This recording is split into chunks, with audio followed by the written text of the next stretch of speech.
Our goal when we came here was 100% top 8, gave everything for this organization and this logo, of course. One more thing like that means a lot to me. Making the quarterfinal means a lot to us because we kept our composure, we just had to fight a lot, so yeah. We individually can step up because I know what we are capable of, that can surprise people. It's panic stations for Astralis. Is this the last round? It absolutely has to be! G2 is a very good team. It's gonna be a crazy game, we have to be prepared. So they're always trophy contenders, and especially because it's last year of Fallen, I think they are giving toll. Counter strike game है ना, सबसे अच्छा लगता था मेरे को यार एक टाइम पे, क्योंकि इसके अंदर है ना एक खासियत है कि काउंटर स्ट्राइक के अंदर आप है ना लेवल बहुत ज़्यादा ऊपर मांगते हो उसको, ऐसा नहीं है कि ये ऐसे छोटा मोटा He's always bringing very cool stuff into the games. Honestly, very cool to see the IGL battle inside the server. They have their own mind games. They're playing like a chess match, so it's very beautiful to watch from the outside. It's a pleasure to play against Fallen because he is absolute legend of the game. It will be a pleasure to play against him again. Whenever we come back from difficult games where we are supposed to lose and all of a sudden we are winning, this is one of the biggest boosts we can get as a team.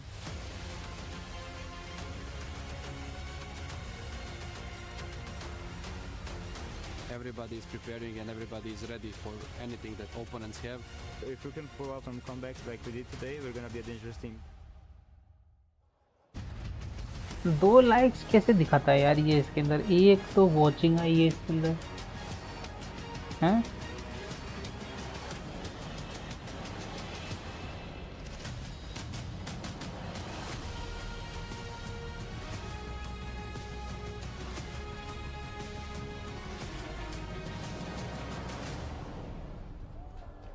After witnessing this STC arena here in Paris truly come to life, the floor rumbling as you look out into the audience and see nothing but a sea of black and yellow jerseys as this crowd chants and screams for their home favourites in Team Vitality who've just secured their spot in the quarter-final. You might be thinking, how do you follow that?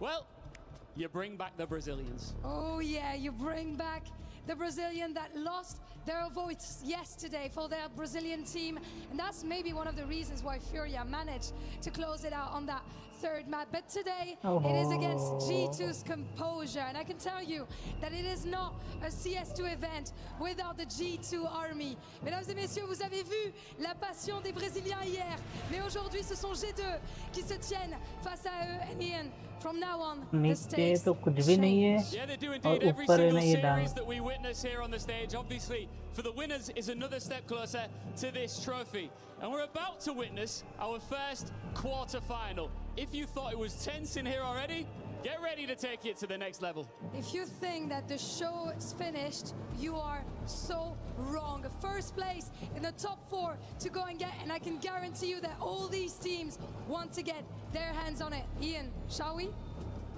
We shall. Let's welcome onto the stage, G2!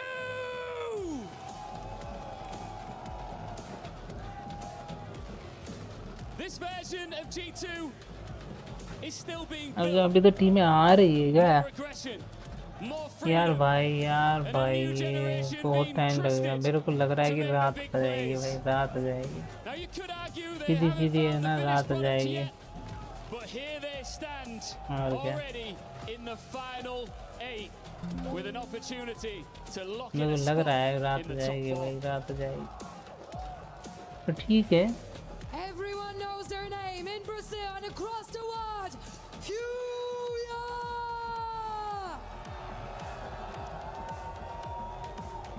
They've already gone further at the major than any Furia team before them. But Keiserato said it best. Nobody remembers second place. With Fallen in his final season, deep runs aren't enough anymore. And Furia came to Paris to win. L'équipe brésilienne est venue à Paris pour une chose, et c'est gagner, marquer l'histoire. The arena is bouncing once again. One team is finding out just how dangerous this new chapter can be. The other has spent this year getting closer and closer to the biggest trophies in the game. Mesdames et messieurs, faites du bruit! फ्यूरिया sir यहाँ पे भी है। Well, Well, it is time at the Esports World Cup for the quarterfinals in Counter-Strike. We've got two great teams in Furia and G2 taking each other on. You would say these are the two biggest names on this side of the bracket as well, Jason? Oh, you absolutely would, and the teams are the most to play for as well. G2, as we mentioned, in a little bit of a situation trying to mold this team exactly how they want to play. So you got another chance to prove that you're on the path right now, that this addition of Wrinkle is going to be paying off long term. For Furia, they already mentioned it. The big one is obviously with Fallen's departure, rack up as many trophies as you can for the old guy before he takes off, and then also try and show that you still have the same level that got you to a major final just a couple months ago. Now, the interesting part from that death segment for me was the fact that Yanko was so passionate about the decision to take this one to Ancient. I want to hear your take on it, Jason. Well, I mean, it is a big risk for the team. You can't deny it whatsoever. This is a map they don't play too often. Well, both of the maps, Ancient and Anubis, so they don't really touch on a whole much. But like, now you come into this, and I think they're looking at it and saying there's a weakness on the other side for G2. That's probably the main reason why they've come here. Is they said, yeah, we've put some work in it. We want to try our own things, but it's also very weak for them. So we feel like there's an opening, but it is a big risk. You're playing to a weakness of your opponent rather than the strength of yourself, which is what I believe was the argument from Yanko, was have the confidence that you're good enough on the maps that you practice, that you want to play, that you can take this squad down. Where do you stand on that? What's your take on it in terms of your opinion? Equally the general philosophy I like to see teams go for, although, I mean, I am a big fan of, I do like teams every once in a while breaking out and going for, like, picking towards a weakness, being a little bit aggressive in the veto process. This one with both of these maps seems very aggressive, very tough for Furia. We'll have to see what they come out with, but obviously, as Yanko and Dupree mentioned on the desk also, is that confidence that surely had to have grown out on the Ancient win against Aurora just the other day. Now, a big story around the major was the fact that Furia were on the easier side of the bracket to make it all the way to the final. G2 was on that opposite side, right? They were the more tough side of the bracket at the major, had a great game against Team Spirit, but that's got to feel like a missed opportunity for G2. Now they've got a chance with Furia in front of them. Not a Furia that's looking unbeatable by any means whatsoever. I heard Dupree saying the fact that he thinks G2 have the edge in this series. It does feel that way, and I think Wrinkle's been such a positive surprise, a pleasant surprise for this G2 squad. Has been, maybe not statistically, but eye test-wise, I think he's looked good, and there's obviously been some pop-off games where the stats kind of line up with it too.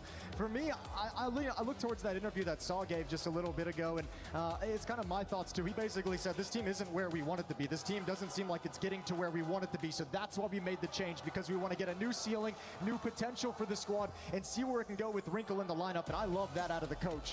Well, it is time. The quarterfinals begin here in Paris at the Esports World Cup CS2. We've got Furia and G2, two teams with ambitions to go and try and win it all. And they've got a feeling that semi-final in front of them as well. They would be favorites in that matchup. So go ahead, take your chance as the quarterfinals begin. G2 starting on this attacking side. They get to dictate the level of aggression that they've been harping about for days. Okay, Serrano and Maladoy and Donut Fallen Red Room. Yakinder and Yuri pushed up in Cave as well. They can collapse very quickly on any play through middle. A utility goes in. Fallen will start the fight. Wrinkle. First headshot is his. Serrano inside of Donut looking to defend, but he's not the only defender here. In fact, he's the distraction, but they still get rid of Molotov inside of Donut. And it's G2 down to even numbers thanks to that kill from Yakinder, but Yuri. That's a stylish little tap, and that's the bomb down in middle.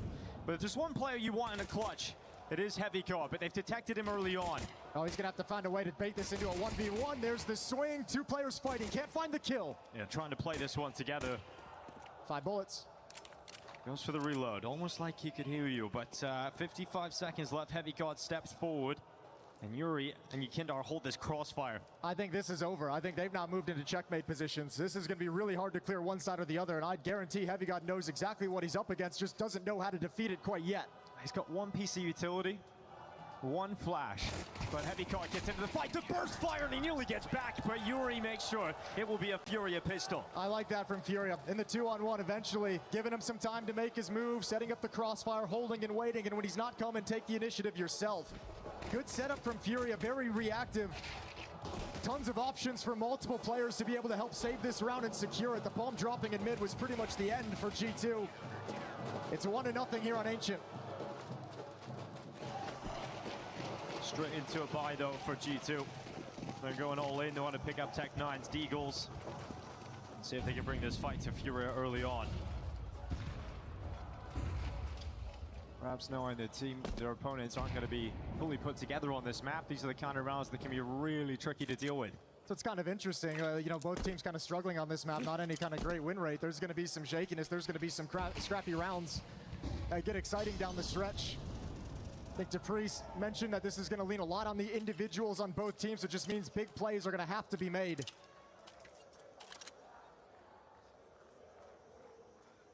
Defense falls back, a little passive behind the smokes, and now steps forward in towards Cave.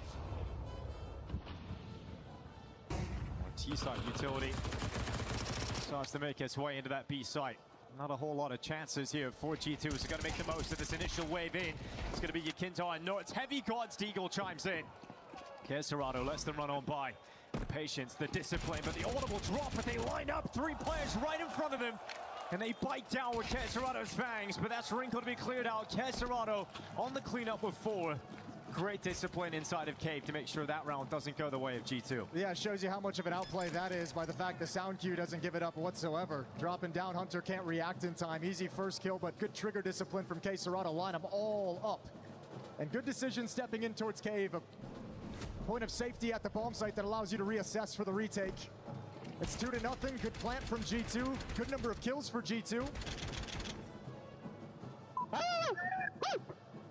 And because of that kind of damage in round 2, G2 is going to invest here and fight back against Furia. They like the economic damage they've done, so a risk early on in this T-side half and a timeout called to talk it over. Yeah, risk worthy of a timeout. If you're gonna go and make this decision, you might as well make sure you're all on the same page. Khalil's on every player here for G2. It's risky, but it shouldn't surprise anyone. The desk talked about it, the stage hosts even were talking about it, the interviews talking about it. Every single thing coming out of the G2 camp is about finding ways to get more aggression within this team. And this is a very aggressive decision, a very aggressive buy at this point of the game. So it's in line with the philosophy they've been trying to spread throughout this roster, that everyone just needs to crank that aggressiveness up just a little bit. They got a chance if they can have a strong punch here to break the economy of Furia early on. But Molodoy has brought his op out already.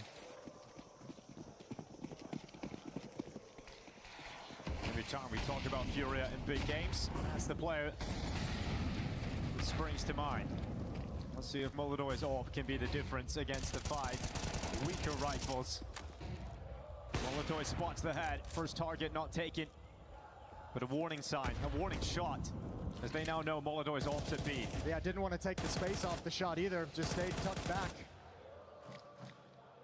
Not a whole lot of utility already for G2, just 3 smokes to utilize. They'll have to play the trade game around this corner, but no need. Mattis has got the kill. They're moving in. It's going to be 2 from Mattis. 3v4 to try and recover. Yakinta steps forward. This aggressive plays the decision that pulls one of those kills back, and he's actually ready for Nertz. He's ready for the next play, but as soon as I say ready, he pulls out utility. And so Nertz gets that headshot to pull G2 into the lead of the round. But Fallen and Molodoy still alive, still around, and still with a shot at pulling this back. And Fallen spins 360 just for style as he gets back to that kill on Mattis and puts Nertz into the clutch alone. A very winnable clutch, though. A very winnable 1v2 for Nertz.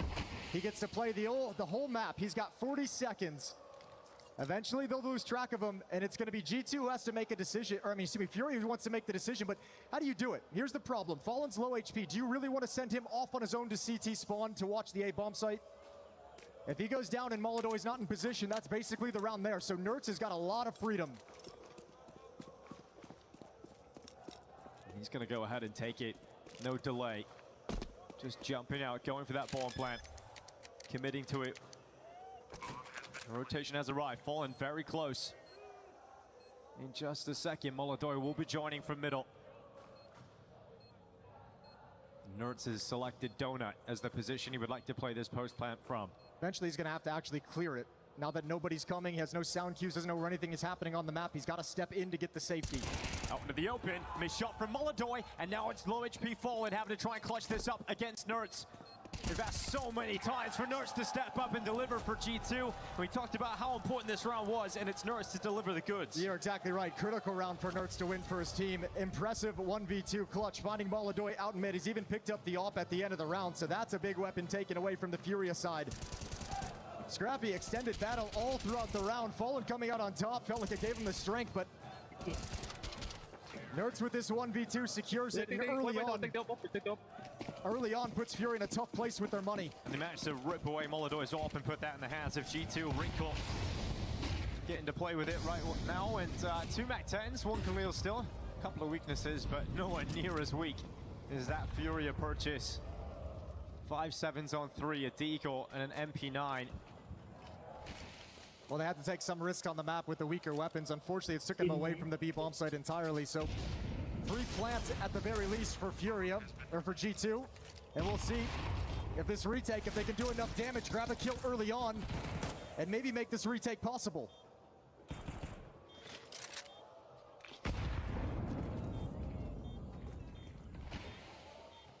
To face Fury as well, so he wants to take the hardest possible route all the way to the A-Core arena, and that's also just a statement thing for them, saying that, guys, we're ready to play. And where is everyone? Tap on the defuse, no one here. G2 not trying to challenge this. Finally, the smokes will fade away. No one's on the defuse. The time is going to be on G2's side, but they lose every single player. They get to the defuse, but not in time to win the round. Expensive for G2, but the result at least is still there. Tell you what, when that happens, you probably feel like you lost in the moment, so a sigh of relief, they at least get the round victory out of it, but you're right, expensive. They lose everything.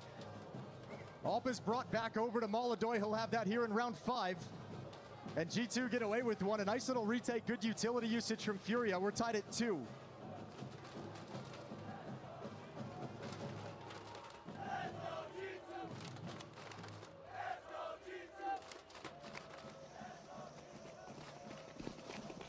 The AWP again, being passed around. Molodoj playing with it now. And Wrinkle back to a rifle. Seems like it's going to be more of a direct call for G2 out of this one. Yeah, and an extremity hit here for G2 after just attacking into the B bomb site as well. So really looking at the edges of the map for early success. Maybe that can set things up for later. They're coming right at the AWP of Molodoj. Fallen slides into position as well, although with an MP9, a weaker weapon, these AKs might have a field day against it. Yeah, flashes come out, Fallen, long range against the rifle. Does the damage, but Kesserado is the man to finish off too. Heavy Guard and Nerds both gone, and they're stuck in a main as Fallen moves into the site to claim more control back for Furia. They wrestle into the lead of the game again. Oh man, G2 look real disorganized in this round. Completely shut down and annihilated, picked apart. And Furia creep out to a 3-2 lead. Yeah, this is a stronghold initially from Fallen. Dealing out the damage is the early warning system. Kesserado does the heavy lifting in terms of getting the first 2 kills, but quick decision making from Fallen to move back into the site once they realize they've blocked the A main players with the smoke.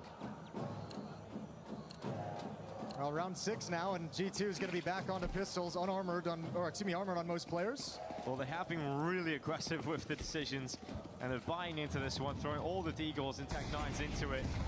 But this could be the end of this constant buying as Furia look to force them into the eco. Yeah, it feels kind of desperate at this point, doesn't it, with a buy like this one. Money in a terrible place for G2. Losing bonus being reset. Heavy God going to step in with the deagle and caught out in the open. The follow-up is starting to shift up ramp, but the AWP will hold them at bay. Yeah, the fact that Molodoj has been able to come away with one forces G2 back to reconsider just marching to their deaths. Didn't quite break through the way they would have liked there, Jason. Not at all. But I mean, you're sending Heavy God on a solo mission. Maybe he can create something for you, 1-for-1, and the other players can trade out the other player. Doesn't pan out like that whatsoever, so they readjust over to elbow, just get smoked off. Good timing from Fallen as he plays behind it. And G2 don't really have any options. There's just the one smoke. You basically just have to rely on the Deagles to get you a kill. Yeah, whenever that initial idea of trying to get into the B site is stopped, it does feel like your chances of winning a round like this fall to near 0, but they're going to give it a go. They're going to try and finish on this A site. Kesserado, who was so good against better weapons in the last round, has a chance to mow down some pistols. Grenade going to go around that corner. Notice the repause to throw the nade, so they would believe he's inside the bomb site. Yeah, good shot from Fallen down CT into the side. Shadow cast against the floor, and Kesserado cleans up again. So Furia 4-2. They finally forced G2 into a situation where they have no other option but to save. So it'll be a full eco coming up, and we're looking at a 5-2 start from Furia here. Yeah, and all those early buys going all in that fashion from G2 gets you a couple nice rounds and give you an opportunity to get off to the races. But Furia shut you down immediately, and all of a sudden the investments kind of go to waste. So now the half starts to feel really flat where G2 haven't been able to build anything and build any consistency. Looking good for Furia, though, if you want to talk about the conversation of this being a risky place to take this series and allow it to come to Ancient, a map that you're not particularly great on. Starting out very, very well. You add into that the win over Aurora just yesterday, and just the other day, and Furia is going to be feeling like they're doing great. Yeah, rounds like this, you can just take it as a bit of a pause and slow things down. Obviously not going to be too happy with how the T side has started here. No, it's been a very rough, hasn't it? Saul's not going to be too pleased, I don't think, with the way this has been playing out. Haven't found a whole lot of success. And with the emphasis towards, you know, the bomb sites themselves, the extremities, without that success, you still haven't really been able to batter into middle either. So Furia across the map, feeling very strong. It has a certain sense to the game so far, Jason. It hasn't really even settled in yet. You know, we haven't had the clean buy-on-buy round just yet. So hopefully that's coming up, well, will be in the next round here for G2 as they're just kind of walking around at the moment. No hope really for a bomb plant. Yeah, didn't. It's going to get cleaned up.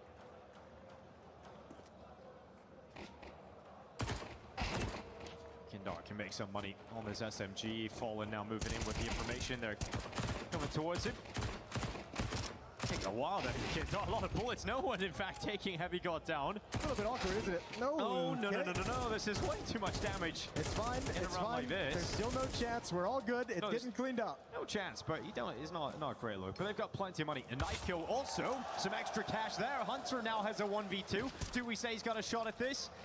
Probably still no, but he's giving it a go anyway. So a 5th round secure for Furia. Gets a little scary towards the end in terms of the amount of damage they were taking. Way too costly, but I think that we'll look back on that one as a hiccup. Let's see how Furia does now. AWP is still recovered from Maladoy after it hits the deck in the previous round. No AWP out on the T side quite yet for Wrinkle. All AKs across the board. Saul mentioned one of the reasons why he liked Wrinkle was he saw some ability and some talent with the rifles as well. Sees Wrinkle as someone who could be a very, very well-rounded player down the stretch in the future. Well, it's a good thing he is with the economic decisions G2 have been making at the start of this half. You're not getting that AWP in your hands. Well, here we go. Quicker play from G2 directly towards this B site. Got Hunter, the leader, being the playmaker as well. He's up in the site already. Not finding anybody. No defenders home. Yeah, it's fine. The question is, does he want to stay here as the smoke fades? Is he going to try and hold on to this position and just be a nuisance and be a pressure point? Look at how many resources he's pulling over from the defense. Utility in place. Hunter now out in the open, gets some cover as the smoke breaks open. Yeah, meanwhile, there's a fight about to go down towards Elbow as well. We got the flank coming in from Yukindar. His back is turned. Yukindar's got that kill, so first blood drawn for Furia. Wrinkle will move in, go for the plant. As Fallen goes to the reload, it's Mattis on the move. He's got Hunter right beside him. A 4v4.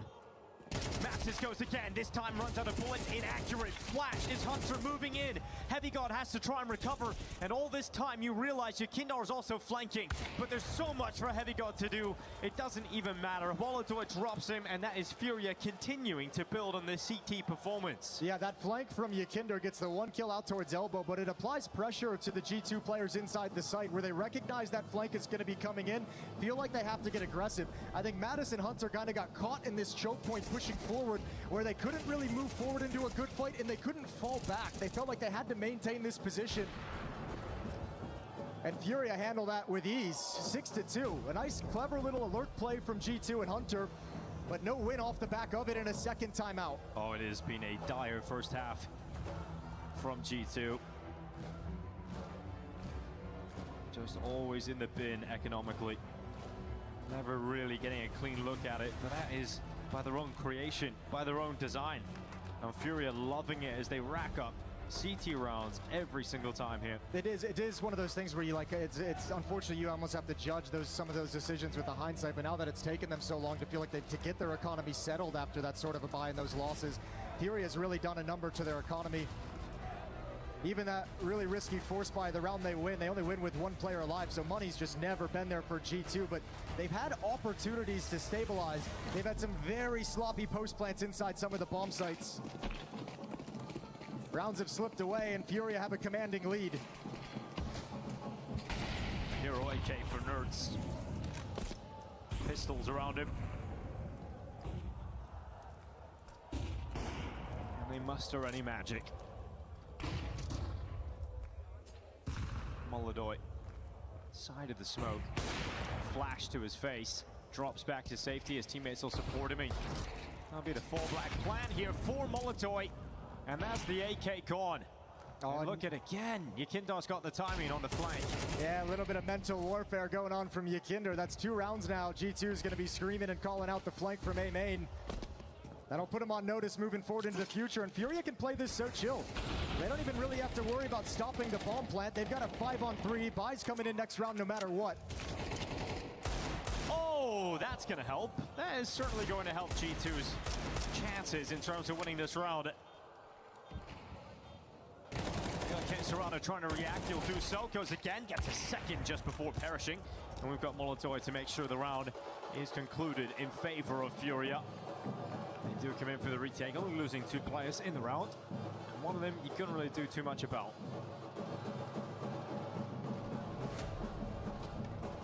It's finally here, the buy for G2. Again, they're going to stay on the AK for Wrinkle.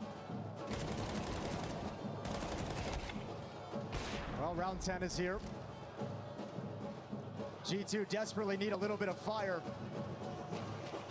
A little bit of belief, someone to make a play that can re-inject some energy into this T side. Nerds at elbow. Gonna remain passive for the moment. A lean from G2's attack towards the A bomb site. 4 players over here. Bomb is dropped in T spawn. Mattis alone.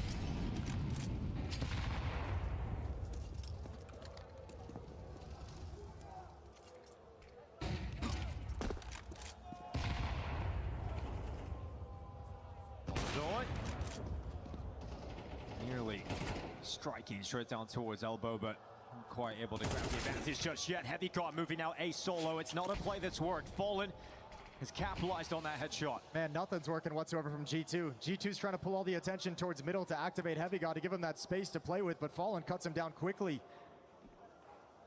Yakinder playing over in the cubby. A tricky position with low HP. Timing is everything for him. 3 players walk past him through the wall. Wrinkle's gonna step into his crosshair. Easy kill for Yakinder.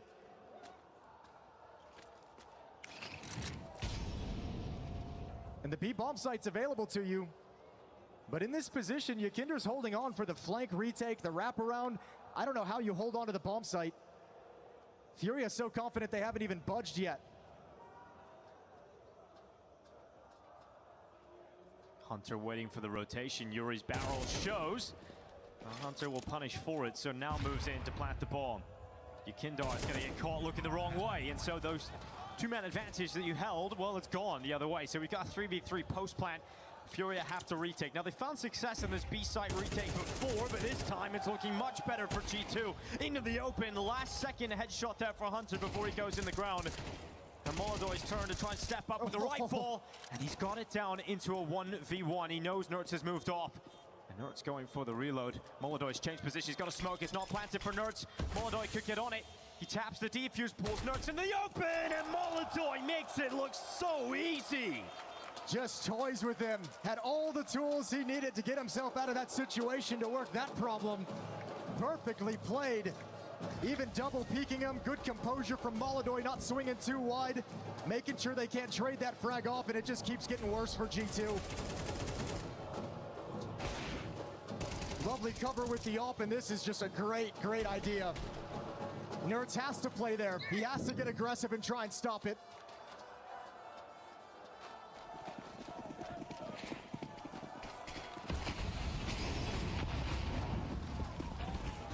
Quick call here from the defensive Furia. You've got CS2 already walking his way down B lane per Mattis. Crosshair up and ready. Yakinder, next player in Mattis' path, and he marches right through him too. And this is more like it from G2, showing a little bit of attitude. Trying to bounce back from that devastating round lost in the previous. Hold the phone, Molodoi's in main. He's gonna have to take a risk and step in at some point, but nobody's home that we can see, so he can have an impact here. Well, he was the player that delivered the devastation. He's looking to do it once again. Nades up into the site, throwing his entire belt onto the bomb site to prevent him from feeling comfortable, forcing them back into middle.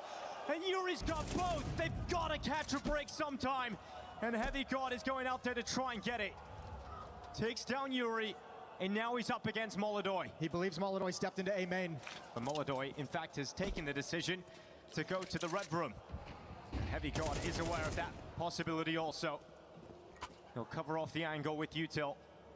3 bullets for Heavy God at the moment. It's a guessing game at this point for both players. It's flip a coin. Which bomb site do you want to go to? Molodoy is not going to be able to read this. Blocked off by smoke. Quiet on the map. So much time for Heavy God to play with.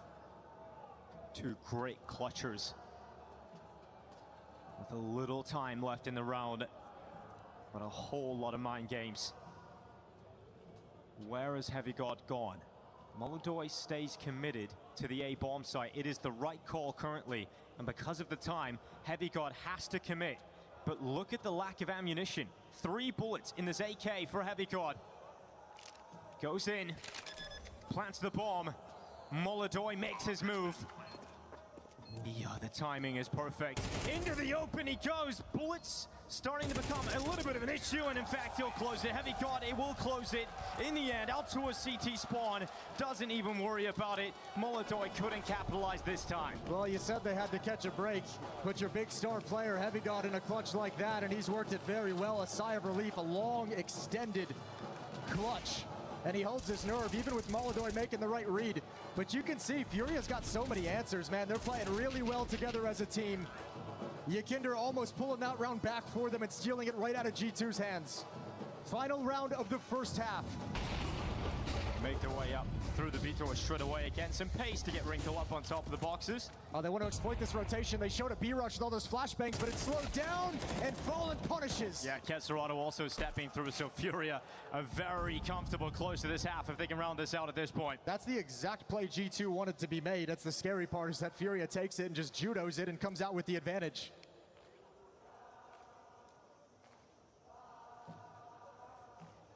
And now you're again being wrapped by Yakinder, who has just have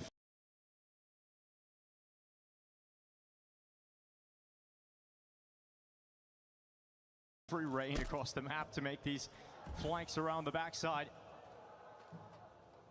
And if you pause, if you're G2, he is getting closer and closer. Well, look at Furia right now as well. 3 players behind Cube. You've got Yakinder already pushed up in the flank. You have Kesserado just watching for them to drop off the jump up and go towards mid to readjust to the A bomb site. Now, they're not entirely sure that all 3 players are there, but we can see they've got them trapped and boxed in and all the information in the world.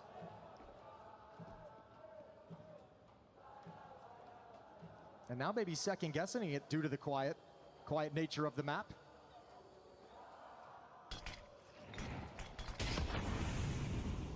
30 on the clock, Fallen looks to spray them down. Good shot from Hunter. That at least keeps this one doable for G2. 25 seconds though, and Yakindar's flank is now paying dividends. It's perfect from Furia right at the end here. 9-3 up. A strong lead versus G2, and Ancient seems to be working out so far. Well, if there was a little bit of fear, a little tentativeness, and maybe some hesitation after the map veto, looks like Furia is wild. Okay, so we know that the Furia fans are loud over there, but I've managed to find some G2 fans. How we do it? All right, we got 30 seconds. Tell me why G2 is going to win this thing. Because we got Heavy God. Good answer. Furia not loud enough. Woo! Hunter masterclass. We're the best. I got to ask you a question. You're a Brazilian fan over here in a G2 jersey. How does it feel knowing they're over there right now? It's mixed for me because a bunch of friends mine there, so I have a message. Yeah. Let's go G2! All right, G2. Let's get back into it. Well, G2 better get going. 9-3 down at the moment, but here goes the second half. We'll get to see how Furia look on the T side. CT side was strong, and we've got Wrinkle getting ready to go A main. Aggressive stance here on the CT side. He's going to detect some presence and drop back towards Temple. Well, all the Furia forces following up. In A main, G2's defense has been pulled over. 3 defenders here initially. Nerds is going to have a quick turn. And here's the attack. Onto the side, we've got Wrinkle. His USP is going to be cast aside, no problem. Mattis not able to make anything happen. And the pistol round loss feels like a devastating blow to the chances here of G2 of coming back into this. Furia continue to be strong in the opening map of this quarterfinal. Nert's doing what he can, but there's too many targets and they peek him somewhat at the same time, but haven't actually been able to remove him just yet. Yeah, but now they know where both players are. It should be pretty simple for Furia from here. I say that, but it's getting a little bit sketchy. 2-on-2 now. They got a smoke as well.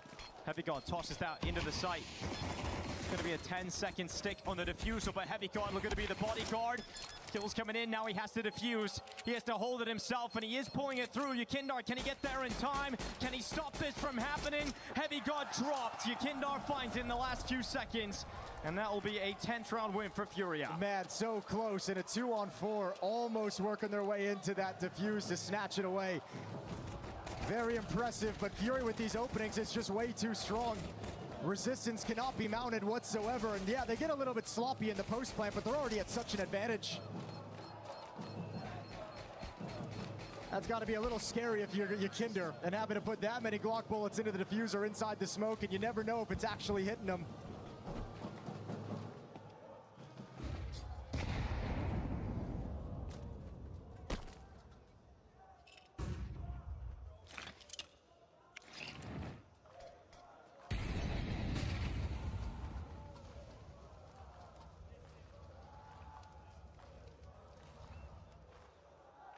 G2 starting to run out of gas, fully invested here in round 14. MP7, 357s, and a Deagle.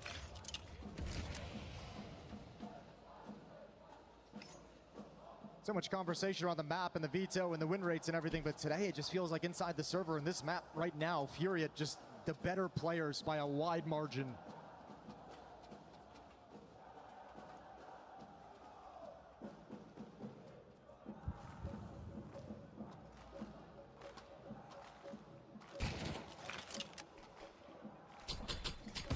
See what they can muster it around like this, but G2 has just been a familiar story for them this entire first map, having to play with pistols, having to play with some weak buy of some different variety. Furia coming at them, it's going to be a split through Donut and A-Main. Yeah, but ooh, here we go, smoke broken open, need that kill, good trade. But meanwhile, A-Main has been obliterated. Wrinkle's got the safety, 20 seconds. Yeah, Wrinkle's done very well. Gonna back off with a better weapon in his hands as well. Let's not count Kesserado and Yakinder out of this one though. First kill is there for Kesserado. He knows Wrinkle is still towards A-Main. He turns to that one next. Yakinder's got one towards CT spawn in time. Time is the issue. They have to look towards A-Main. That bomb plant will come through. And Mattis makes his move, but Yakinder so sharp on the trigger. What a comeback in that round from Furia. Well, they just showed G2 how to win a 2v4. Closing it out in style. That's a wild shot. That's it. Throwing the towel now. Like, you can't recover from that round loss. When G2 come back and review this map, they're going to see 4 or 5 rounds that they should have won. They were in great position and just could not handle. Oh my god, bro. Kesserado, bro. Insane. Yeah, that's about right from Yakinder. Insane from Kesserado. What cover. What a map from Kesserado, sitting at 19 kills, 9 deaths at the moment. Looking to try and break 20 as you head into the last couple of rounds here. And G2 used their final timeout. They look so deflated in the G2 camp. Nothing has worked. I think an element of it is that economic situation where you mentioned maybe they just haven't felt like they've gotten started on this map, haven't been able to dig into the game plan a whole lot. I think also you look at that Saw conversation, an interview he gave where he said, you know, at the major, we kind of found our ceiling. This move is made to see if we can propel past that. Well, this is a bad feeling for that kind of a goal too. Getting flattened here on the opening map in this quarterfinal series. First quarterfinal of the Esports World Cup here in Paris. Anubis will be up next in this series, and Dust 2 as a decider if we need it.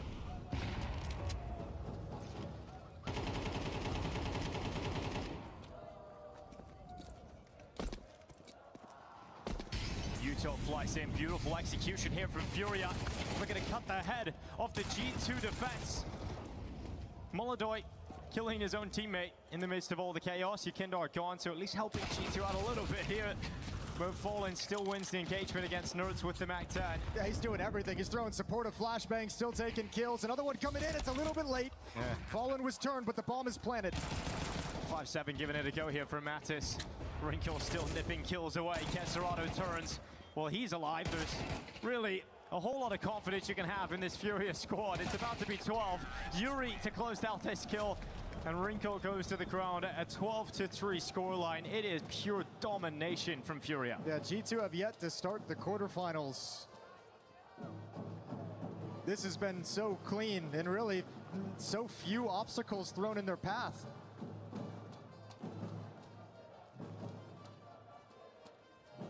Round 16 and potentially the final here on Ancient. It's a grim buy for G2's defense. 2 MP9s, a FAMAS pistol, and MP7. Fighting with scraps here at the tail end. Two players sprinting towards A main. We've got Hunter trying to meet them, but it's not even the main thrust of the attack. They're waiting to go up B, and they're attacking the same time as well into two different sites, and that is causing confusion for G2 as they're trying to race back to their B bomb site positions. But you could even bail out and leave B and get back to the A site, which is exactly the call for Furia. Madison Nertz stepping through CT spawn just as the smoke fades. 12-3 and a 5-on-3 in this round that could end the map right here. Two plays in tempo, one gone already. Yekindar, why not try and grab both? But it's HeavyGod, the final player here for G2, and their final moments. It's going to be a crushing defeat coming in to G2's way, and I gotta say, for Furia, that is one hell of a look here on Ancient. Yeah, we were all kind of surprised to see it picked out, and they just showed up and looked phenomenal on it. Now, there's a quality up there that might be some weaknesses from G2, but let's not take anything away in the moment. So many kills, K Serrano 20 frags, a dominant force inside the map, good calling, and I mean, you gotta say for G2, that T side, it hesitated right at the start. It kind of stumbled in the first 4 rounds and never truly recovered. We got the boys on the desk, helmed by Puckett. How good is it to have Moses in your ears back in an arena? Dupree and Yanko alongside me, as this was a swift one. We may have a bigger delay between games 1 and 2 than we had for game 1 on the stage. Dupree, what went down here? How did Furia walk away with that convincing 13-3? That was a very dominant showing for Furia. Very disappointed in what G2 showed in this one, and if it would have been for those 2 clutches from Nertz and HeavyGod, they barely would have gotten any rounds. And in majority of their T side, they just looked like a team that didn't know where to go. Like they lacked the overview. They simply lacked the positioning for themselves and finishing out rounds. They even lost a couple of clutches that were not supposed to be looked. So whenever they return to the practice room and they're going to be looking at this game, they're going to be kicking themselves because this game could have been very different. Take a look at this scoreboard right here. Take a look at the amount of kills that Furia has in a 13-3 win. You almost never see this. Why is that? Because in the 3 rounds that G2 was able to win in the first half, they had 2 players alive combined. They had a Nertz 1v2 and a HeavyGod 1v2 that they won and stayed alive, and then in the 3rd round that they won, everyone died. Right. So that was it. So round after round, Furia was able to rack up kills, right? That's how dominant that first half was, and honestly, it was embarrassing for G2 what they showed. I understand that you were caught off by the pick and you didn't have time to prep, but they were so lost in all these clutches, all the rounds on the B bomb site. It seemed like every player was just making decisions for himself, not trying to play with his teammates, not trying to play together, and Furia absolutely decimated them for it. Yank, I want to throw it back at you though, because when you saw this map first picked, you thought this might be a mistake for Furia bringing it out. Do you think, just like we saw with our previous team succeeding on Cash, maybe Furia should be bringing this out moving forward? Well, I don't know. Not sold on it yet. I don't know about the long term. I don't think they won because it's Ancient. I think they won because G2 just played poorly. No matter the map, if G2 played like this, they would have lost, right? But still, there's an element to it where you're catching them off guard. Perhaps they didn't account for it. And also, obviously, you knowing this is an option are going to prep heavily on the map. So maybe that's what gave some added confidence to the Furia players on that CT side. Sunday is going to be extra spicy. I have a feeling already. But Dupree, let's revisit the final match. Map 1 here. What did you see in the early rounds? So round 3, as you can tell, the fact that we have 5 players from Furia on this side already, like we have 4 towards the B bombs and 1 in middle. And you can tell, like, coming to this round, so actually took a timeout, so he know how important this one was. They go with 5 killers, and they get exactly the fights they want. They stack up, they want to be fighting these fights, but they can just HeavyGod caught completely off guard. You're gonna find some free frag here, gets caught himself back in this round. But then again, it's the sleepiness from the side of G2. Fallen jumps up from mid, finds a fight onto Wrinkle, kills him in the back, and Mattis can't convert this frag, but thank God for the likes of Nertz. This is one of the rounds that we pointed out. This brought back G2 because would they have lost this one? There could have been a chance they wouldn't have gotten a single round in this given situation. So it was good to see that Nertz, at least in the beginning, with also how important this round was with the economy, that he bailed them out. But apparently, this was just like the start of the disaster for G2. Yeah, we called that in early, hoping that G2 was going to show more life. Unfortunately, we kept getting clips from Furia. Here is round number 10. I have a feeling this is more success For Furia, yes, For Furia. absolutely. And this is like third, fourth round in a row that goes terribly wrong for G2 towards the B bomb site. Heavy God, bless him, was like, hey, I'm gonna try and make a play, right? I applaud that, didn't work out. Here, Yakinder sneaking through the smoke. Right, sort of, again, is going to catch G2 a little bit. Okay, you can see the weird situation where the rest of the G2 players are sort of sneaking cave. So they're going to find a gap here towards B, even though they're 3v5, right? Get the bomb down, sort of be in a decent situation to win the round. They catch Yuri, they're going to kill Yakinder. But now, when that happens in this 3v3, right, you're going to see, again, them struggling to find solutions, right? Great job from Nerds finding this kill. I mean, great timed kill. Hunter also manages to find one, luckily, before Molodoy gets him. And Molodoy knows about Nerds. He doesn't know about Mattis. And, you know, they're trying to sort of play together, but you're just finding you need to also, if you're Mattis, don't reveal your position, right? Like, Nerds, you need to leave him to either win the round or die, right? Because you now have the 1v1. Modo has no idea where you are. You can position yourself wherever you want to just play the clutch, and this way you made it easier for Molodoy, who smoke really made the clutch difficult for Nerds to win. Just a lack of decision making, right? Someone just needs to take the helm and say, okay, this is what we're going to be doing. And it feels like they're super stressed out in this situation. Like, Mattis have no reasons to peek in this given situation, and just play Nerds it out, you know, so let Nerd play it out. And in theory, it's these type of rounds, like, they could have bounced back if they won this one, but when they throw this stuff away, it also just keeps killing their confidence, and it's just not good enough. Not the way you want to finish your first game unless you're on this side of the ball. Let's take a look here at the stats from 2 stars. We didn't really say enough about Kisarado in the pregame. Yakinder, we highlighted as needing to step it up going into today's quarterfinals. Did he do so far? Look, it's the only reason why we did not talk about Kisarado is because he's been so good through the tournament that we didn't need to, because he always delivers, right? We did have a little bit of a negative point coming in that Yakinder was missing yesterday. But he kind of made up for it today. You know, he had a lot of good flanks coming out. He found a lot of position and got a lot of good information that could really help Furia puzzling the rounds together. And I mean, like, it's just good to see that regardless of having a bad game yesterday, he shows up. And Kesarado, you know, like, this guy is just unbelievable. Like, he just delivers time and time again.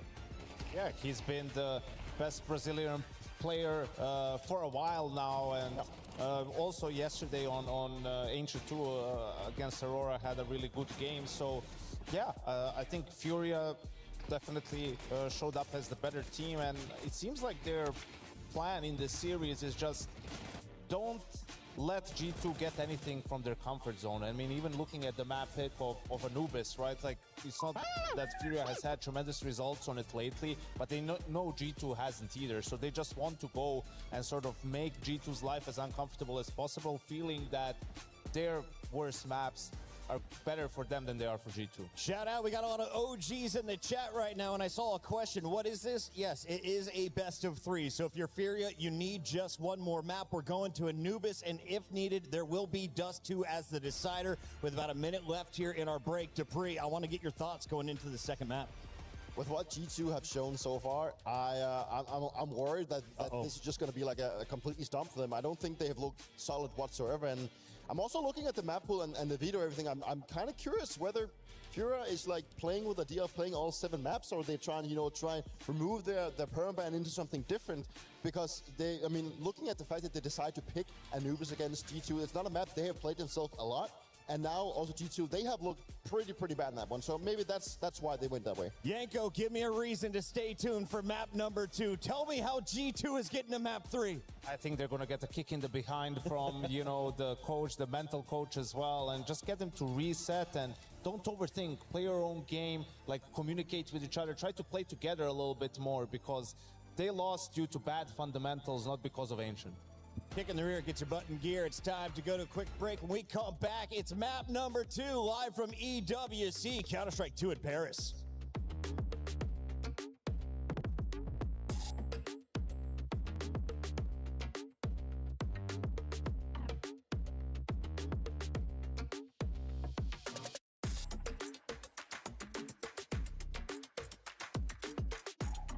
Right on the side. Yuri, drop your smoke. One donut. No. Guys, I'm smoking donut. Okay. Or smoking city. Smoke city and molotov close donut. Temple dead. Pushing city. One more temple, one more. Molly temple. And Donut. Temple. Out. Nice!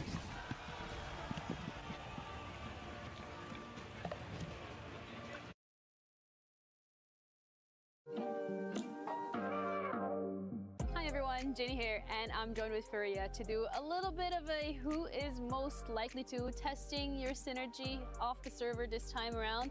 Concept is pretty simple. I'm gonna give you guys a couple of scenarios. You write the name of who you think that applies to, and we can discuss. Who has the messiest hotel room? Oh damn. Oh, easy. I already saw the room, bro. It's crazy.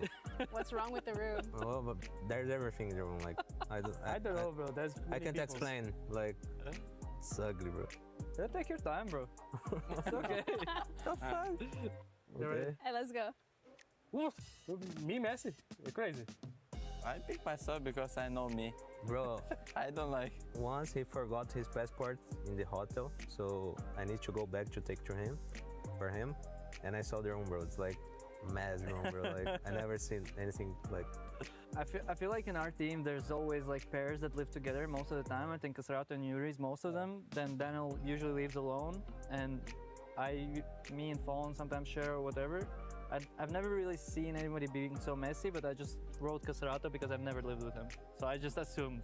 Shots fired. I'm not this type of guy. I'm Yeah, the only true. one. He's I've heard bad stories about you though, Yuri. Sometimes. All right, who's most likely to survive a zombie apocalypse? Bro. That's funny, actually. Bro, it's definitely not you, bro. That's actually funny. It's definitely not you, bro. It's definitely Me? Yeah, bro. Bro, You can I say whatever you love want, bro, but movies, bro. Everything. Watch is the different, bro. Watch is different. Yeah, bro. Nice, Maddox. You're right, bro. You're right. You know why I wrote you? Because you're playing 1.6 zombie servers. True, bro. Since I was kid, I love like apocalypse. Huh? How it help in life? Bro, because there's things that you saw that in the real world that's gonna work. You know that I had to shoot the head. Yeah, that's. No, there's more things, but I love this kind of maybe me, yeah. Who did you put? Well, no one, bro. None of us. None of us, of course. Maybe. Yeah, depends how is the zombies. The Walking Dead zombies, easy to survive. But if it's a fucking World War Z, impossible, bro. Impossible, bro. Yeah, I guess it depends. Yeah, it does depend on many things. None of us. If it's 1.6 zombies, Yuri is the king. Yuri is the winner. By the way. Yeah. Yeah, but I don't have power, so maybe. Who is most likely to sleep through their alarm? Yeah, all of them is him. Always Jay-Z, late, you know. TikTok all the night. How many hours do you have on TikTok per day? It's not many hours. Not many. Yeah, Every time I see you using the phone on TikTok, bro. I think 4 hours per day. 4 hours on. 4 hours, but the speed he scrolls is insane. He's just like not even looking at them, just scrolling. Scrolling for what? Do you watch in like 1.5 speed? No. No. If he's not on TikTok, he's on Twitch. Watch some streamer. Twitch, yeah. True. I think 10 hours is Twitch, 1 hour is TikTok, and When do you crack? He doesn't. Watching Twitch. Yeah. That's it from us for today. Thank you guys so much for joining me. Hope you guys enjoyed it.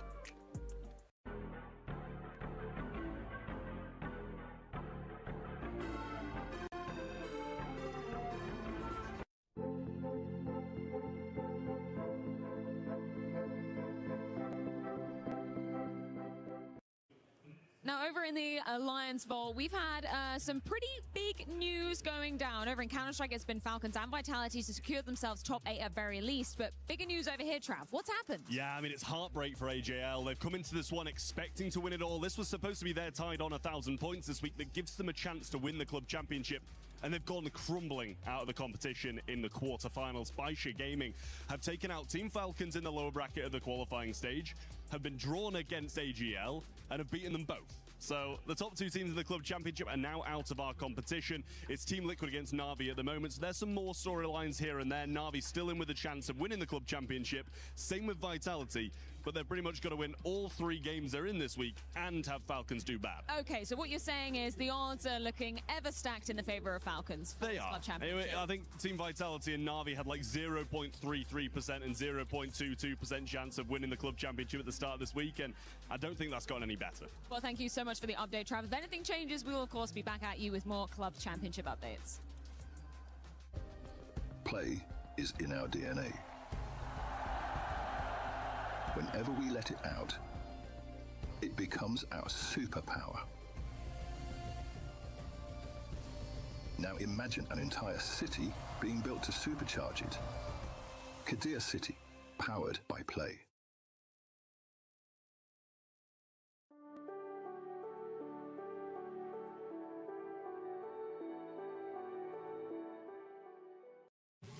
All right, look who I found wandering around EWC. It's none other than Tweede, the biggest man in Counter-Strike.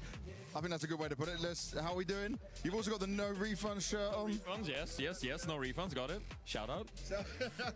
Now, tell me, you've been around EWC, you've been around many events. What have you been up to? What have you been doing during your time here, mate? Oh, I got invited to just check out the entire event, enjoy myself, of course. Oh, the player area.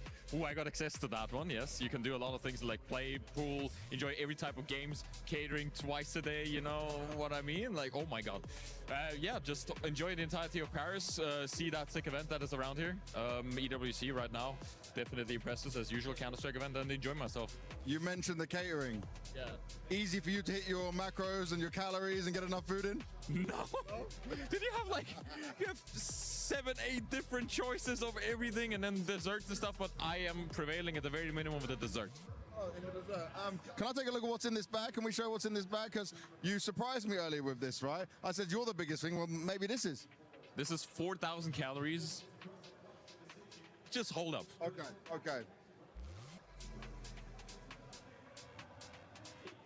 My God, this is the most French thing you can find. 4,000 calories. Yep. You can eat it all in one sitting? I actually, in fact, ate one of those early on a live stream. The whole thing? Yeah. Oh my God, oh my God. I got paid $25 for it, so. I would take that, yeah. That's a good.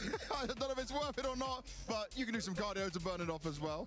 But I now need to ask you a bit more about the Counter-Strike. You can hold it. Is it heavy? No, it's not good. Okay, it should be heavy for you. It's going to be part of the interview.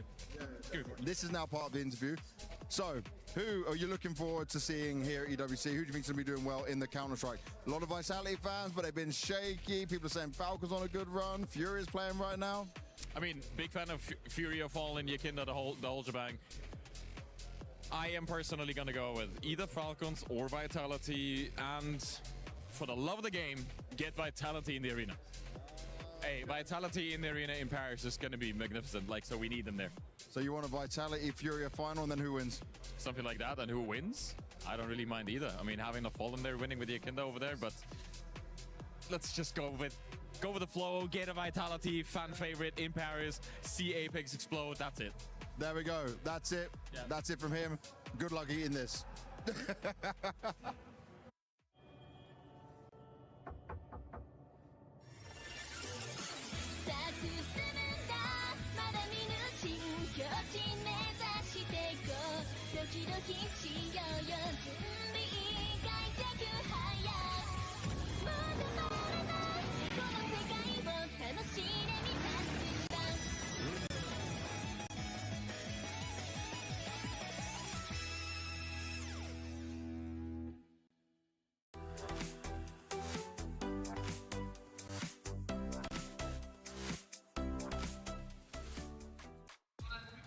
With the end of the Esports World Cup inching ever closer, truly every single game matters. So I'm back down in the Kadir City grid to get a little update from Glitter as to what has been happening in Fortnite. What are the headlines? So we're in Group B, halfway through our matches on the day so far. Now, this was the group that AGAL were expected to top out of.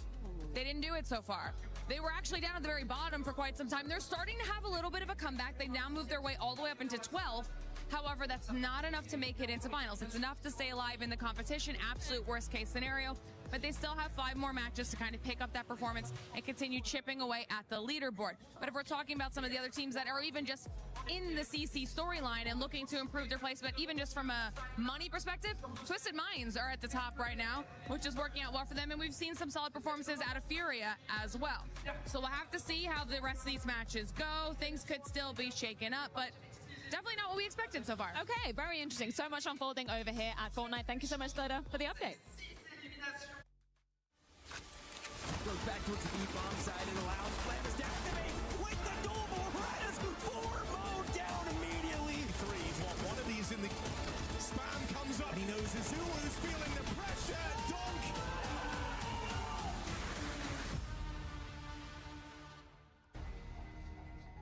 Welcome back to the Esports World Cup. It's the quarterfinals between G2 and Furia, and right now only one team has shown up. That's got to change coming into map 2, otherwise the key of G2 and their dreams of actually winning this competition will be crushed. It's actually kind of the first and really the only question worth discussing at this point is just, you know, are you actually going to be here? Are your individuals going to provide anything for this G2 team to rebound in this series? We're going to have to see who's going to step up here on Anubis. Second map in the series, Furia one map closer to the semifinals at the Esports World Cup. Looking to take out G2 in 2. They're going to be starting on the CT side, G2 attacking into their defense. Got utility, 2 smokes, 2 flashes, and a Molotov for G2. This is always going to be towards the B-bomb site. Yeah, Furia have so many players ready to defend this B-bomb site. First up is Molodoi with Yuri. And this combination might prove too difficult to get past. Yuri's even got utility to slow it down, but G2 can't respect that. They've just got to go. Heavy got great entry, followed up with a second, and Mattez moves in with him. So that's the site, that's the round. Yeah, very perfect, really, as you'd say. Nothing they could do whatsoever. Good utility usage. Molodoi had to get something with the dualies to slow that down. Nice little punch in the face from G2 to open up this second map, and hopefully a taste of what's to come.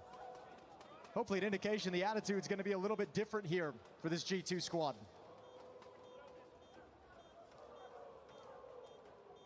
The other nice thing about that, we talked on Ancient, it felt like that T-side kind of fell by the wayside, never got started due to some financial issues, the economics they could never get under control. As long as you can convert round number 2, this is the exact setup G2 would have loved to have had on the previous map. Get some money in the pockets quickly.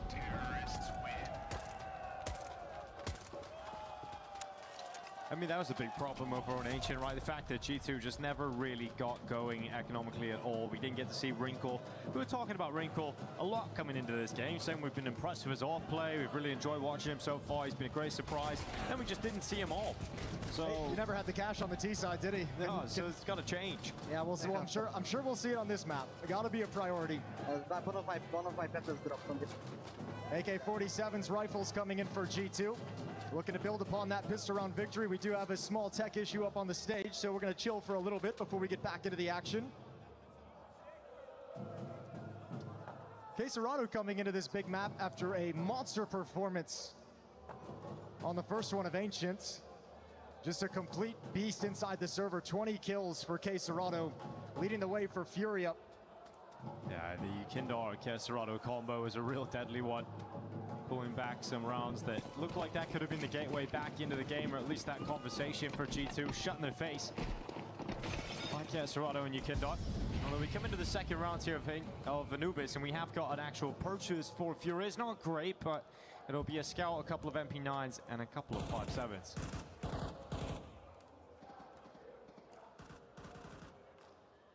They're going to play the smoke fade, or they're just going to come on through it. Flashes there. A little sketchy from Heavy God, but he does get away. Free kill, a man advantage, and plenty of G2 players around to make sure that there's no further danger from this push. Well, one of the surprises that, and that's going to be Yukindar popping up and taking Heavy God down on the rug, so he's going to peel away with a better weapon. That's actually a really good find. If he can disappear into the bomb site, if everyone can kind of slink back into their sites and reset this round, that could get really uncomfortable for G2. Now there's an AK-47 in play. Yukindar is going to be alone at this A bomb site.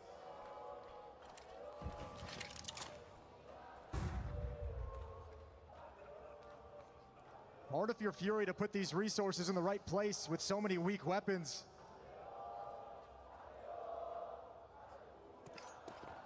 Very little information being gathered, but that's an important piece. Quesarado spots the bomb jiggling in canals. And now comes the play from G2, stepping into their final move into the A bomb site. Oh, it's Yukindar, or this round is lost. Yukindar's blinded in the open, so Nerds comes in, takes that headshot, and G2 into the site. You've got some weapons worth saving if you're Furia. Yeah, good patience as well from G2, not panicking in that kind of a round. Staying calm, taking it slow, seeing if there's any more follow-up. You know that despite the fact that you have a man down and they've taken a weapon away from you, you've got control of the map, you've got the better weaponry overall and more utility down the stretch. So the longer the round plays out, the more difficult it is for Furia. Letting the clock bleed and then play in your advantage. 2-0 for G2.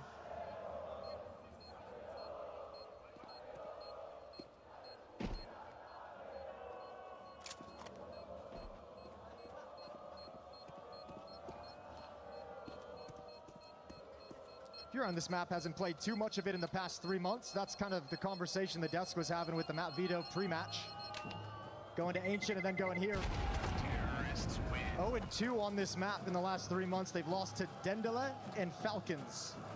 Dendele. Yeah, Dendele. Sharks players. It's a fun name. Yeah, fun to say. Not so fun to lose to, apparently. But you know what? They surprised us on Ancient, so coming into here, I expect, you know, to not have that same vibe of a winless Furia on this map. Defense has yet to get around on the board, yet to plant their feet. All the advantages to G2. Heavy God's got a Mac 10 looking to farm up some cash.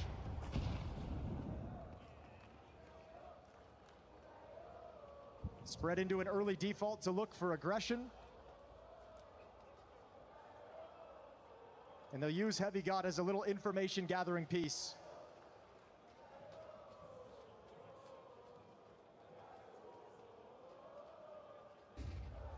Speaking of information gathering, it might just be one of those plays from Furia out towards A main. Contact made and they could pressure forward, but it's Heavy God coming to meet them instead.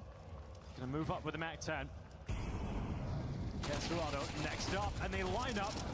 Heavy God blinded, but will retreat to spot that he's killed 2 players. Yeah, beats the flashbang as well. I love that he steps into that fight. Molodor aiming for the head because he had to have the head shot. Oh, good tag. Yeah, tags him. Hunter stuck on the wall. Nowhere for Molodor to go. Somehow still alive, but not for long, surely. Oh, he's just getting thrown every piece of utility his way. He does get the kill he was looking for, this time on Heavy God. With the bomb planted in B.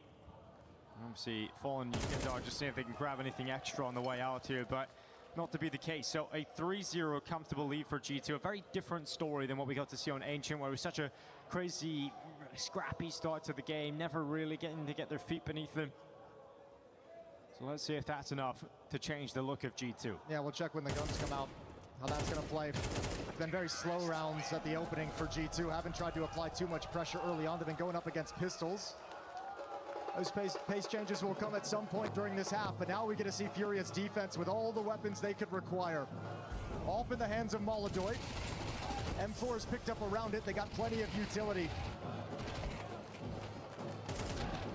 Only thing they're missing at the moment is kits on the Furia side, so any retake is going to have to be quick. It's going to have to be fast. 3-0.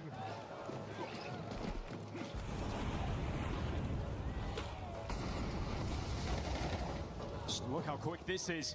No, it's already up through the mid doors, putting the pressure on Desperado, but he knows what's up now, so he manages to catch his breath, but the next attack is going to come quickly, and it's at this B site this time. Okay, yeah, and reloading from Yuri. Yukinder's the only one inside the fight, inside the bomb site, pulls him into the crossfire.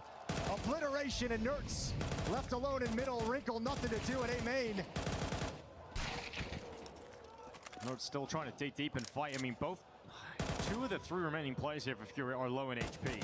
6 health for Yukindar, 21 for Desperado.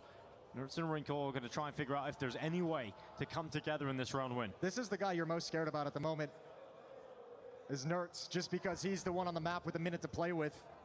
You had the spot on Wrinkle, you know he's stuck behind smoke for the moment. When that fades, you might have to be concerned, but it's the movement of Nertz that they don't know about. Oh, they just exchanged positions. The low HP player of Desperado is actually going to win the fight against Nertz. So now Wrinkle's chances of winning the round drop to 0 with that headshot from Yuri.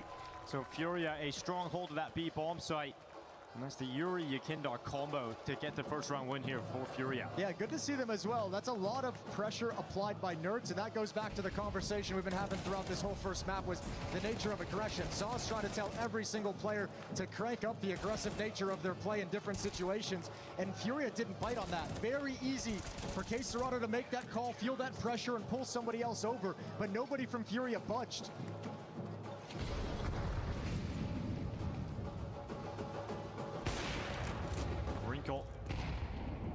Attempting the kill down towards the connector, not going to get that chance though. You mentioned his AWP and the fact that we didn't see it a whole lot across Ancient. We've got it early here on Anubis in round 5. It'll be a supportive piece early on to allow the AK-47s to scale up and get some map control.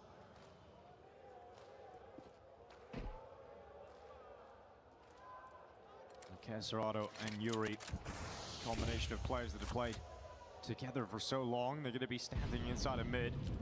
Nertz and Mattis going to give this a look. peek. Serato behind the smoke. Does get a little bit of damage off on Nerds as well. Trying to keep track of the presence over in middle. I think now wants to get a little bit frisky, has the chance to peek out the window. G2 is going to start readjusting on the map back to the A bomb site. Mattis is outside B. Nerds in the middle of the map watching for a push. But everyone else lining up in A main. Yeah, and Fallen alongside Molodoy. The duo to try and defend the site. It's only a two-man attack, so they don't need to commit off this. They want to cause some damage and maybe open up an avenue for Nerds. You know, that bomb is hanging back, but Nerds is going to start moving in, and that's a huge kill to collect. Kesserado not able to find it. Heavy God will move in on the second layer. And we're looking at a 3v5 now to try and return here for Fury. 20 seconds though.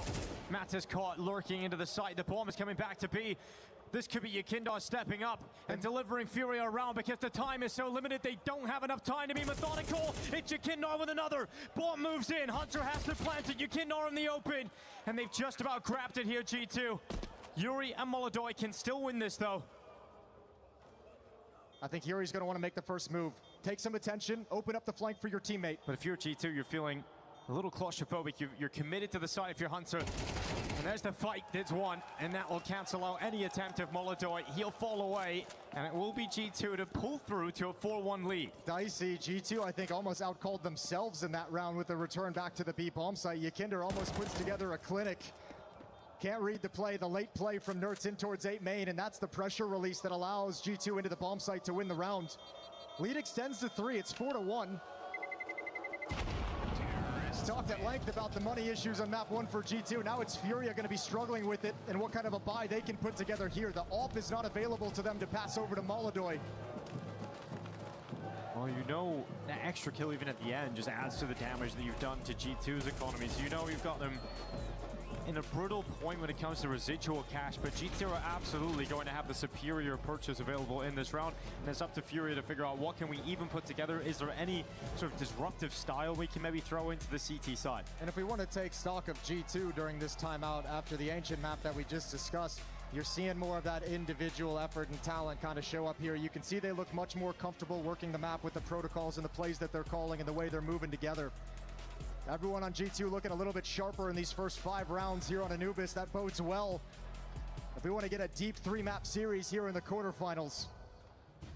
Freeze time is coming to a close. Round 6 going to go live, but Furia doesn't have a whole lot to fight with.